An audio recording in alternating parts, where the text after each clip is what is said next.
സിനിമയിലെ സജീവ സാന്നിധ്യമായിരുന്ന നടി വിജയലക്ഷ്മിയെ ഉയർന്ന രക്തസമ്മർദ്ദത്തെ തുടർന്ന് ആശുപത്രിയിൽ പ്രവേശിപ്പിച്ചു.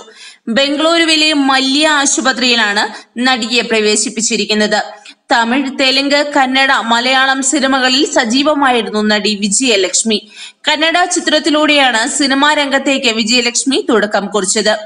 മോഹൻലാലും ജയപ്രദയും ഒരുമിച്ചെത്തിയ സിനിമയായ ദേവദൂതനിൽ വിജയലക്ഷ്മി അഭിനയിച്ചിരുന്നു. പ്രധാനപ്പെട്ട വേഷമായിരുന്നു താരത്തിന് ലഭിച്ചത്.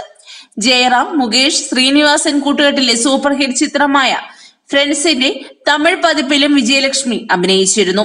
സൂര്യ, വിജയ് എന്നിവരായിരുന്നു തമിഴ് പതിപ്പിൽ അഭിനയിച്ചിരുന്നത്. അമുദ എന്ന കഥാപാത്രത്തെയായിരുന്നു താരം അവതരിപ്പിച്ചത്.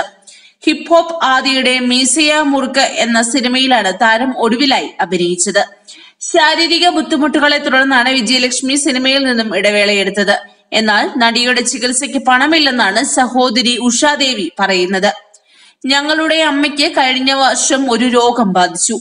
തുടർന്ന് കയ്യിലുണ്ടായിരുന്ന പണമെല്ലാം അമ്മയുടെ ചികിത്സയ്ക്ക് വേണ്ടി ചെലവഴിച്ചു. ഇപ്പോൾ ഞങ്ങളുടെ പക്കൽ ഒന്നുമില്ല. സിനിമാ മേഖലയിൽ നിന്ന് ഞങ്ങൾ സഹായം അഭ്യർത്ഥിക്കുകയാണെന്നും അവർ പറയുന്നു. കൂടുതൽ വാർത്തകൾക്കായി ഈ ചാനൽ സബ്സ്ക്രൈബ് ചെയ്യുക.